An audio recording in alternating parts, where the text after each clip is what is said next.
ആശ്വാസം എന്ന് പറയുന്നത് RSSന്റെ ചുമതലയിൽ നിന്നെങ്കിലും അദ്ദേഹത്തെ മാറ്റി എന്നാണ് പ്രതീക്ഷിക്കുന്നത്. കാരണം ഗതികെട്ടിട്ടാണെങ്കിലും അത്രയെങ്കിലും ചെയ്യേണ്ടതായിട്ടുള്ള വന്നു.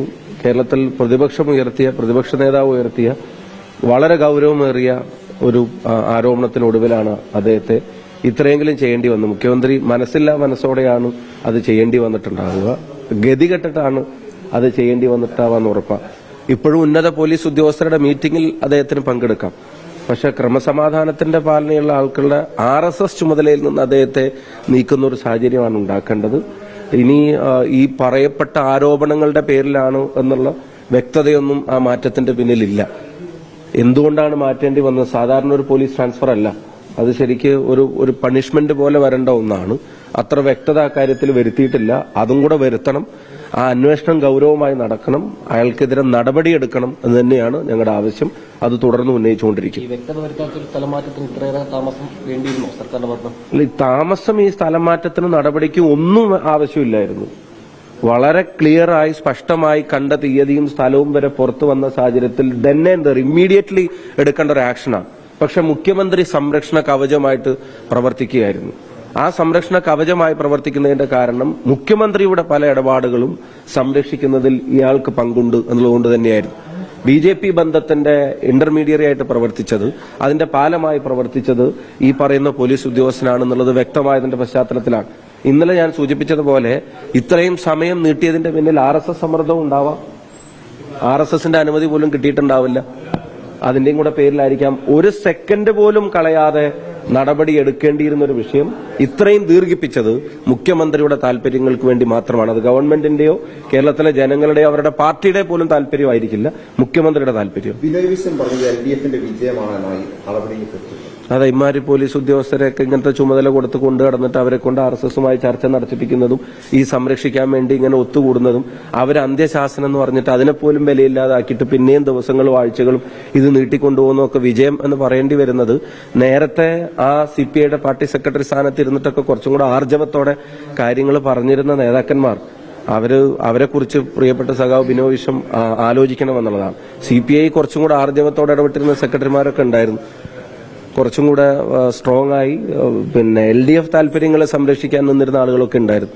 പക്ഷെ അവിടെ CPI ഒക്കെ അവർ ദുർബലമാക്കും ഒരു ഘടകകക്ഷി എന്നുള്ള നിലക്ക്. സുനിൽകുമാറൊക്കെ പറയുന്ന കാര്യങ്ങൾ നമ്മൾ കേട്ടതല്ലേ, തൃശൂർ പൂരമൊക്കെ സംബന്ധിച്ച് അന്വേഷണത്തിന്റെ റിപ്പോർട്ട് ഇപ്പോൾ വന്നതുണ്ട്. ഇപ്പൊ ഒടുവിൽ എന്തെങ്കിലും വന്നു? അവിടെ മത്സരിച്ച ആളല്ലേ പറയുന്നത്. അപ്പൊ CPIക്കാർക്ക് പോലും തോന്നുന്നില്ല അവരുടെ ഇടപെടലിന് മുഖ്യമന്ത്രി എന്തെങ്കിലും തരത്തിലുള്ള കനം കൊടുത്തിട്ടുണ്ട്. ഈ വിഷയം കൊണ്ടുവന്ന തന്നെ പ്രതിപക്ഷ നേതാവാണ്. പ്രതിപക്ഷമാണ് ഈ വിഷയം, ഈ ചർച്ചകളുടെ വിശദാംശങ്ങൾ പുറത്തുവിട്ടത്. അതിനെ തുടർന്നാണ് ഈ കാര്യങ്ങളിലേക്ക് കൂടുതൽ ശ്രദ്ധ വരുന്നതും മറ്റു മീറ്റിങ്ങുകളെല്ലാം പുറത്തു വന്നതും. ഞാൻ കഴിഞ്ഞ ദിവസം പാലക്കാട് കണ്ടു, K. സുരേന്ദ്രൻ പോലും ഇത്രയും RSS നേതാക്കന്മാരെ കണ്ടിട്ടുണ്ടാവില്ല.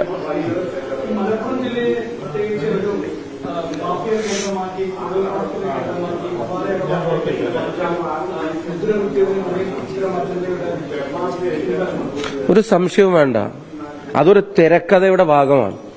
അവരാലോചിക്കേണ്ട ഒരു കാര്യം ഒരു ജില്ല മാത്രമല്ല, സ്റ്റേറ്റ് തന്നെ ഇപ്പൊ ദേശീയ മാധ്യമങ്ങൾക്കൊക്കെ കൊടുത്ത ഒരു ചില റിപ്പോർട്ടിനെ സംബന്ധിച്ച് ഇന്ന് പ്രതിപക്ഷത അവതരിപ്പിക്കാൻ ശ്രമിച്ചത്. ഇവിടെ ഒരു ഏജൻസി 13-ാം തീയതിയാണെന്ന് ഞാൻ മനസ്സിലാക്കുന്നു. നിങ്ങൾക്ക് ഉൾപ്പെടെ ഇവിടുത്തെ ദേശീയ മാധ്യമങ്ങൾക്ക് എല്ലാവർക്കും ഒരു റിലീസ് കൊടുക്കുകയാണ്. മുഖ്യമന്ത്രിക്കെതിരായിട്ടുള്ള അലിഗേഷൻസ് ഒക്കെ തെറ്റാണ് എന്ന് വരുത്താൻ.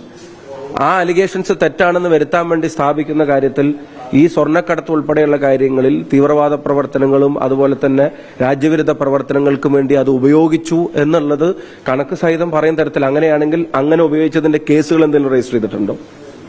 ഏതെങ്കിലും തീവ്രവാദ സംഘടനകൾക്കോ നിരോധിച്ച സംഘടനകൾക്കോ ഈ പണം പോയിട്ടുണ്ടെങ്കിൽ അതിന്റെ പേരിൽ എന്തറിവിലാണ് അവർ ആ കാര്യം പറയുന്നത്? കേസുകൾ രജിസ്റ്റർ ചെയ്തിട്ടുണ്ടോ എന്ന് മാത്രമല്ല, നിങ്ങൾ ആലോചിച്ച് നോക്കണം. അത് കൊടുത്ത ആ റിലീസ് ഈ ഏജൻസി ഇവിടെ എല്ലാവർക്കും കൊടുത്ത ഡേറ്റ് ഞാൻ മനസ്സിലാക്കുന്നത് 13-ാം തീയതിയാണെന്നാണ്, അല്ലെ? 13-ാം തീയതി. 14-ാം തീയതി എന്താ അവിടെ?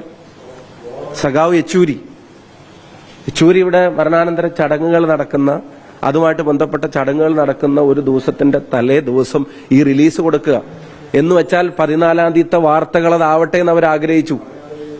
എല്ലാ നേതാക്കന്മാരും ഇവിടെ ഉണ്ടാവും. എല്ലാ രാഷ്ട്രീയ പ്രസ്ഥാനങ്ങളുടെയും മുഖ്യധാര രാഷ്ട്രീയ പ്രസ്ഥാനങ്ങളുടെ നേതാക്കന്മാർ എല്ലാവരും ഇവിടെ ഉണ്ടാവും. ഭരണകൂടത്തിന്റെ ഉന്നതരായിട്ടുള്ള ആളുകൾ ഇവിടെ ഉണ്ടാവും.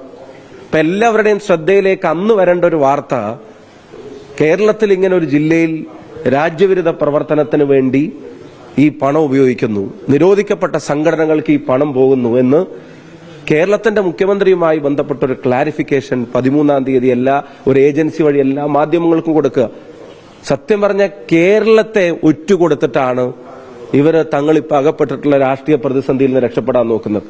കേരളത്തിലൊരു ജില്ലയെ, അവിടുത്തെ ജനതയെ, അതിന്റെ പേരിൽ തന്നെ ആ സംസ്ഥാനത്തെ, നമ്മുടെ സംസ്ഥാനത്തെ ഒറ്റുകൊടുത്തിട്ട് അവിടെ ഇങ്ങനെ പ്രവർത്തനങ്ങൾ നടക്കുന്നു എന്ന് മുഖ്യമന്ത്രിക്ക് രക്ഷപ്പെടാൻ വേണ്ടി ഒരു ഏജൻസി റിലീസ് കൊടുത്ത് എല്ലാവർക്കും 13-ാം തീയതി അയച്ചു കൊടുത്തിട്ട് യെച്ചൂരി മരിച്ചു കിടക്കുന്ന ദിവസങ്ങളിൽ ഇതിന്റെ വാർത്ത എല്ലായിടത്തും വരട്ടെ എന്ന് ആഗ്രഹിക്കുന്ന തരത്തിൽ ക്രൂരമായ ചിന്താഗതിയാണ് സംസ്ഥാനത്തോട് ഈ മുഖ്യമന്ത്രിയുമായി ബന്ധപ്പെട്ട ഏജൻസികൾക്കുണ്ടായത്. അതൊരിക്കലും ന്യായീകരിക്കാൻ കഴിയാവുന്നതല്ല. അങ്ങനെ എന്തെങ്കിലും ഉണ്ടായിട്ടുണ്ടെങ്കിൽ കേന്ദ്രമോ സംസ്ഥാനമോ ഈ നിരോധിക്കപ്പെട്ട ഏജൻസികൾക്ക് പണം കൊടുത്തിട്ടുണ്ടെങ്കിൽ അതിൽ രജിസ്റ്റർ ചെയ്ത കേസുകൾ ഏതാ, അതിലെ പ്രതികൾ ആരെയാണ് അറസ്റ്റ് ചെയ്തിട്ടുള്ളത്? അങ്ങനെ അത് കൊടുക്കേണ്ടി പറഞ്ഞ തുടർന്നുകൊണ്ടിരുന്നോട്ടെ എന്നാണ് ഒരു നടപടി എടുക്കാതിരിക്കുന്നത്. ഒരു കാരണവശാലും അത് അംഗീകരിക്കാൻ കഴിയില്ല. ക്രൂരമായൊരു മനസ്ഥിതിയാണ് സ്റ്റേറ്റിനോടും ആ ജില്ലയോടും. ഇത് ആകസ്മികമായി സംഭവിച്ചു പോകുന്നതോ PR ഏജൻസി അറിയാതെ സംഭവിച്ചു പോകുന്നതോ ആണെന്ന് നമുക്ക് പറയാൻ പറ്റൂ. 13-ാം തീയതി ഇത് വന്നു, 21-ാം തീയതിയോ മറ്റോ പത്രസമ്മേളനത്തിൽ ഇതുമായി ബന്ധപ്പെട്ട സൂചനകൾ നൽകി. 29-ാം തീയതി ഹിന്ദു പത്രത്തിൽ ഇത് ഇന്റർവ്യൂ കൊടുത്ത് അത് അച്ചടിച്ചു വരുന്ന സാഹചര്യം ഉണ്ടാക്കി. ഒരു ഇൻസിഡന്റ് അല്ല, ഒരു ദിവസമല്ല, ഒരു 2 ആഴ്ചത്തെ സ്പാൻ അല്ലെങ്കിൽ 3 ആഴ്ചത്തെ സ്പാനിൽ ഈ കാര്യം നിരന്തരം ഓർമ്മപ്പെടുത്തിക്കൊണ്ടിരിക്കുക. അതൊരു തിരക്കഥയുടെ ഭാഗവും ബോധപൂർവമാണ് എന്നുള്ള കാര്യത്തിൽ ആർക്കെങ്കിലും സംശയമുണ്ടോ? ഇനി ആ PR ഏജൻസി സ്വന്തം ഇഷ്ടപ്രകാരം കൊടുത്തതാണെങ്കിൽ എന്തുകൊണ്ട് ഇവരൊരു നടപടി എടുക്കുന്നില്ല? ഒരു മുഖ്യമന്ത്രിയെ മിസ്കോട്ട് ചെയ്തിട്ട് ഒരു PR ഏജൻസി ഒരു ബൈറ്റോ ഇന്റർവ്യൂ കൊടുത്താൽ അതിനെ പിന്നെ അങ്ങ് ഇഗ്നോർ ചെയ്യുകയാണോ? ഇത്ര സെൻസിറ്റീവ് ആയിട്ടുള്ള ഒരു ഇഷ്യൂവിൽ എന്താ അവർക്കെതിരെ കേസെടുക്കാത്തത്? ഒരു സ്റ്റേറ്റിന്റെ തലവൻ പറയാത്ത കാര്യങ്ങൾ, ഉദ്ദേശിക്കാത്ത കാര്യങ്ങൾ, അനുമതിയില്ലാത്ത കാര്യങ്ങൾ അതിങ്ങനെ എഴുതി കൊടുത്തിട്ട് അതും കൂടെ വരുത്തണമെന്ന് അവർ പറഞ്ഞിട്ടുണ്ടെങ്കിൽ, അങ്ങനെയാണെങ്കിൽ അതൊരു കുറ്റമല്ലേ? എന്താ ഇവര് നടപടിയെടുക്കാത്ത? ഇത് അവരുടെ അജണ്ട തന്നെയാണ്, അവർക്ക് വേണ്ടി ചെയ്യപ്പെട്ടത് തന്നെയാണ്. അതൊരു തിരക്കഥയുടെ ഭാഗമാണ്. ഇന്നലെ ഞാൻ പറഞ്ഞു, ആ സീരീസിലെ 2ാമത്തെ എപ്പിസോഡാണ് KT ജലീലിന്റെ പ്രസ്താവനകൾ. ഇത് വളരെ ബോധപൂർവം ജില്ലയെ, മലപ്പുറം ജില്ലയെ, അവിടുത്തെ ജനതയെ, സംസ്ഥാനത്തെ ആകെ അപമാനിക്കാൻ വേണ്ടി, രാഷ്ട്രീയ പ്രതിസന്ധിയിൽ നിന്ന് രക്ഷപ്പെടാൻ സ്റ്റേറ്റിനെ ഒറ്റുകൊടുക്കുന്ന സമീപനമാണ് മുഖ്യമന്ത്രിയും ഈ PR ഏജൻസികളും കേരളത്തോട് ചെയ്തു വെച്ചത്. മുഖ്യമന്ത്രിയുടെ ഓഫീസ് അറിഞ്ഞുള്ള തിരക്കഥയാണോ അല്ല പാർട്ടി അറിഞ്ഞുള്ള തിരക്കഥയാണോ? മുഖ്യമന്ത്രിയുടെ ഓഫീസിൽ നിന്ന് തന്നെയാണ് അതിന്റെ കാര്യങ്ങൾ പുറത്തു വന്നിരിക്കുന്നതെന്നുള്ള ഉറപ്പാണല്ലോ. പാർട്ടിയുടെ അറിവിനെയും പങ്കാളിത്തത്തെ സംബന്ധിച്ച് അവർ പറയണം. പക്ഷെ അതൊക്കെ പറയാൻ ആർജവമുള്ള ആരെങ്കിലും ഞാനകത്ത് ഉണ്ടാവും? എനിക്ക് തോന്നിയില്ല. വളരെ വ്യക്തമായിട്ട് ഈ വിഷയത്തിൽ മുഖ്യമന്ത്രി രാജിവെക്കണം ആവശ്യപ്പെട്ട് സമരം നടപ്പെട്ട യൂത്ത് കോൺഗ്രസിന്റെ ഭാഗത്ത് ഈ രീതിയിലുള്ള അജിത് കുമാറിനെ ടാർഗറ്റ് ചെയ്യുന്നതിന് പകരം മുഖ്യമന്ത്രിയെ തന്നെ എന്തുകൊണ്ട് നിങ്ങൾ ഇക്കാര്യത്തിൽ പ്രതിസ്ഥാനത്ത് നിർത്തുന്നില്ല? അല്ല, അജിത് കുമാറിനെ ടാർഗറ്റ് ചെയ്യുന്നതിൽ മുഖ്യമന്ത്രിയെ പ്രതിസ്ഥാനത്ത് നിർത്തുന്നില്ല എന്നുള്ളതല്ല ഞങ്ങൾ നിരന്തരം പറഞ്ഞുകൊണ്ടിരിക്കുന്നത്. ഇപ്പൊ ഇത്ര നേരം ഞാൻ പറഞ്ഞത് എന്താ? ഞാൻ അജിത് കുമാറിനെതിരെയല്ലല്ലോ, മുഖ്യമന്ത്രിക്കെതിരെയല്ലേ. സ്റ്റേറ്റിനെ തന്നെ ഒറ്റുകൊടുക്കുന്ന സമീപനം മുഖ്യമന്ത്രിയുടെയും അവരുടെ സംവിധാനത്തിന്റെയും ഭാഗത്തുനിന്നുണ്ടായി എന്ന് പറഞ്ഞാൽ പിന്നെ അതിന്റെ ടാർഗറ്റ് ആരാ? മുഖ്യമന്ത്രിയെ തന്നെ പറയുന്നത്. അജിത് കുമാറിനെ പറയുന്നതിന് കാരണം അജിത് കുമാർ ആ പദവിയിൽ തുടരുന്നത് സ്റ്റേറ്റിന്റെ താല്പര്യങ്ങൾക്ക് വിരുദ്ധമാണ്. അജിത് കുമാർ ഉന്നത പോലീസ് പദവിയിൽ തുടരുന്നത് സംസ്ഥാനത്തിന്റെ താല്പര്യങ്ങൾക്ക് വിരുദ്ധമാണെന്നുള്ളത് ഉറപ്പാണ്. അതിൽ നടപടിയെടുക്കാതെ സംരക്ഷിക്കാൻ മുഖ്യമന്ത്രി ശ്രമിക്കുകയാണ്. അതുകൊണ്ടാണ് ആ വിഷയത്തിൽ ഉൾപ്പെടെ സമരം നടത്തേണ്ടി വന്നത്. ഈ പാലക്കാട് രാഹുൽ മാങ്കൂട്ടത്തിലിനെ മത്സരിപ്പിക്കുന്നതിനെതിരെ P. സരീൻ എന്ന് പ്രതിപക്ഷ നേതാവിനെ കാണുന്നു എന്നാണ് വാർത്തകൾ. ഈ പാലക്കാട്ടെ സ്ഥാനാർത്ഥിത്വം ഒരു പിന്തുടർച്ചാവകാശമായിട്ട് കൊണ്ടുപോകരുതെന്ന് അദ്ദേഹം പറഞ്ഞതായിട്ടാണ് വാർത്തകൾ. എങ്ങനെയാണ് വരുന്നത്? അല്ല, ഞാൻ അറിഞ്ഞിട്ടില്ല. ഞാൻ അത്തരം കാര്യങ്ങളിലേക്കൊന്നും മറുപടി പറയാൻ ഞാനില്ല. അത് പാർട്ടി നേതൃത്വമാണ് സ്ഥാനാർത്ഥിയെ തീരുമാനിക്കേണ്ടത്. പിന്തുടർച്ചാവകാശം എനിക്കല്ല, കോൺഗ്രസിന്റെ ഒരു പ്രതിനിധിക്ക് അവിടെ പിന്തുടർച്ച ഉണ്ടാവണം എന്നുള്ളത് അവിടുത്തെ പാർട്ടി പ്രവർത്തകരും ജനങ്ങളും ആഗ്രഹിക്കുന്നുണ്ട്. UDFന്റെ ഒരു ജനപ്രതിനിധി തന്നെ പാലക്കാട് നിന്ന് ജയിച്ചു വരണം എന്ന് ആഗ്രഹിക്കുന്നുണ്ട്. ആ പിന്തുടർച്ച ഉണ്ടാവണമെന്ന് മാത്രമേ ആഗ്രഹിക്കുന്നുള്ളൂ. ആ പിന്തുടർച്ചയ്ക്ക് അനുയോജ്യനായിട്ടുള്ള സ്ഥാനാർത്ഥിയെ പാർട്ടി കണ്ടെത്തും, പാർട്ടി അത് നിശ്ചയിക്കും, പാർട്ടി അത് തീരുമാനിക്കും. ആ തീരുമാനത്തെ ഞങ്ങൾ എല്ലാവരും അംഗീകരിച്ച് പാർട്ടിക്ക് വേണ്ടി പ്രവർത്തിക്കും. രാഹുൽ മാങ്കൂട്ടത്തിന്റെ പേരാണ് അവിടെ ആദ്യം മുതൽ ചർച്ചകളിലേക്ക് ഉള്ളത്. യൂത്ത് കോൺഗ്രസ് അധ്യക്ഷൻ എന്നുള്ള നിലയിൽ കൂടിയാണത്. അപ്പോ അവിടെ അദ്ദേഹത്തിനൊരു മുൻതൂക്കമുണ്ടോ? ഒരു യൂത്ത് കോൺഗ്രസ് അധ്യക്ഷൻ അല്ലെങ്കിൽ ഒരു യുവ പ്രതിനിധിയാവും അവിടെ നിന്ന് അവിടുത്തെ MLA ആ കാര്യത്തിൽ പാർട്ടി ഷാഫിയെ അങ്ങോട്ടേക്ക് അയച്ചതും പാർട്ടിയാണല്ലോ. ആ പാർട്ടിയുടെ മുമ്പിൽ എന്നെ അവിടെ നിന്ന് കൊണ്ടുവന്നതും പാർട്ടിയാണ്. അപ്പൊ ആ പാർട്ടിയുടെ മുമ്പിൽ അവിടുത്തെ ജയത്തിന് വേണ്ടി മികച്ച സ്ഥാനാർത്ഥി ആരാണ് എന്ന് പിന്നെ എനിക്ക് എന്തെങ്കിലും ഫീഡ്ബാക്ക് ഉണ്ടെങ്കിൽ ഞാനത് പാർട്ടിയെ അറിയിക്കും. പാർട്ടി എന്നോട് ചോദിക്കുമ്പോൾ ഞാൻ പാർട്ടിയെ അറിയിക്കും. അത് പിന്നെ ചെറുപ്പക്കാരുടെ കാര്യം അത് ഞാൻ ഇന്നും ഇന്നലെയല്ല, നമുക്കൊക്കെ KSU കാലത്ത് അവസരം കിട്ടിയത് മുതൽ ചെറുപ്പക്കാർക്ക് കൂടുതൽ അവസരം കിട്ടാൻ വേണ്ടി ശ്രമിക്കുന്ന ഒരാളാണ് ഞാൻ. ആ ശ്രമത്തിൽ നിന്ന് പിന്നെ പിന്തിരിയാൻ മാത്രം സീനിയോറിറ്റി ഒന്നും എനിക്കായിട്ടില്ല. യുവാക്കൾക്ക് കൂടുതൽ അവസരങ്ങൾ നൽകേണ്ടത് പാർട്ടിയുടെ വിവിധ തലങ്ങളിൽ, പാർട്ടി പൊസിഷനിൽ, പഞ്ചായത്തിൽ, ലോക്സഭയിൽ, നിയമസഭയിൽ ഇപ്പൊ പാർട്ടി നന്നായിട്ട് പരിഗണിക്കുന്നുണ്ട്. അതൊരു നെസസിറ്റിയാണ്. അത് ഉപതെരഞ്ഞെടുപ്പിലും അതിൽ വ്യത്യസ്തമായിട്ടുള്ള സാഹചര്യമൊന്നുമില്ല. വിന്നബിലിറ്റിക്കാണ് ഏറ്റവും പ്രാധാന്യം. വിന്നബിലിറ്റി ഉള്ള കാൻഡിഡേറ്റിന് കൊടുക്കണം. ഈ സാധ്യത പറയുന്ന പേരുണ്ടല്ലോ, ആ പേരിനോട് ജില്ലയിലെ നേതാക്കൾക്ക് അതിർത്തിയുള്ളപ്പോൾ അതെങ്ങനെ പരിഹരിക്കും? ജില്ലയിൽ നിന്നും ഉയരുന്ന ഒരു ആവശ്യങ്ങളായിട്ട് പറയുന്നത് അങ്ങനെ നേതാക്കന്മാരാരെങ്കിലും നിങ്ങളോട് പറഞ്ഞു ജില്ലയിൽ? അത്രേ ഉള്ളൂ. കെട്ടിയിറക്കുന്ന അപ്പൊ റിപ്പോർട്ടുകൾക്ക് എതിർപ്പുണ്ടെന്നല്ലേ പറയാൻ പറ്റുള്ളൂ. ജില്ലയിലെ നേതാക്കന്മാർക്ക് എതിർപ്പുണ്ടെന്ന് പറയാൻ പറ്റില്ലല്ലോ. പുറത്തുനിന്ന് ഒരാൾ വേണ്ട എന്നുള്ളൊരു നിലപാട് പാലക്കാട് നിന്നുണ്ടെന്നാണ് കേൾക്കുന്നത്. അങ്ങനെയാണെങ്കിൽ അത് വിന്നബിലിറ്റിനെ പരിഗണിക്കേണ്ട ആവശ്യമില്ലേ? അല്ല, വിന്നബിലിറ്റി പരിഗണിച്ച് തന്നെയായിരിക്കും സ്ഥാനാർത്ഥി വരിക. വിന്നബിലിറ്റി ആണല്ലോ ഏറ്റവും പ്രധാനപ്പെട്ട വികാരം. പ്രതിഷേധ സ്വരങ്ങളെയും കേൾക്കുമോ? ഉയർന്ന സ്വരങ്ങളെയും കേൾക്കുമോ? അതൊക്കെ അതിനത്രയും വലിപ്പമുള്ള ആൾക്കാരല്ല അതൊക്കെ പറയേണ്ടത്. ഞാൻ ഇതിനകത്തൊരു ഡിസിഷൻ മേക്കർ ഒന്നും അല്ലല്ലോ. ഞാൻ അവിടെ നേരത്തെ പാർട്ടി പറഞ്ഞ് അവിടെ മത്സരിച്ച ഒരാളാണ്. അവിടുത്തെ ജനങ്ങൾ വോട്ട് നിന്ന് ജയിച്ചു. അപ്പൊ ഇനിയിപ്പോ അവിടെ പിന്നെ പ്രത്യേകിച്ച് 2026 UDFന്റെ ഗവൺമെന്റ് കേരളത്തിൽ അധികാരത്തിൽ വരും എന്നുള്ളത് ഒരു എന്താ പറയാ അൺഡൌട്ടഡ് പിന്നെ ആയിട്ടുള്ള സംശയമില്ലാത്ത തരത്തിൽ ജനങ്ങൾക്ക് ബോധ്യപ്പെട്ട, ജനങ്ങൾ ആഗ്രഹിക്കുന്ന ഒരു കാര്യമാണ്.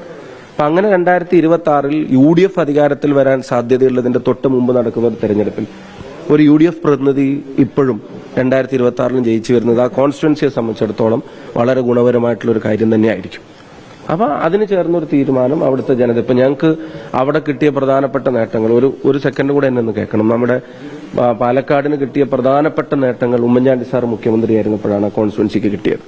അപ്പൊ വീണ്ടും ഒരു UDF ഗവൺമെന്റ് വരാൻ പോകുന്നു. അത് പാർട്ടിയെ സംബന്ധിച്ചിടത്തോളം, ജനങ്ങളെ സംബന്ധിച്ചിടത്തോളം, പാലക്കാടിനെ സംബന്ധിച്ചിടത്തോളം ഗുണപരമായിട്ടുള്ള ഒരു കാര്യമായിരിക്കും. അതിന് ജനങ്ങൾക്ക് ബോധ്യം വരുന്ന ഒരു നല്ല സ്ഥാനാർത്ഥി, വിന്നബിലിറ്റിയുള്ള, എല്ലാവർക്കും അക്സെപ്റ്റ് ചെയ്യാവുന്ന, മത്സരിപ്പിച്ചാൽ ജയിക്കാവുന്ന ഒരു നല്ല സ്ഥാനാർത്ഥി പാലക്കാട് വരും. അതിന്റെ മാനദണ്ഡം വിന്നബിലിറ്റി ആയിരിക്കും.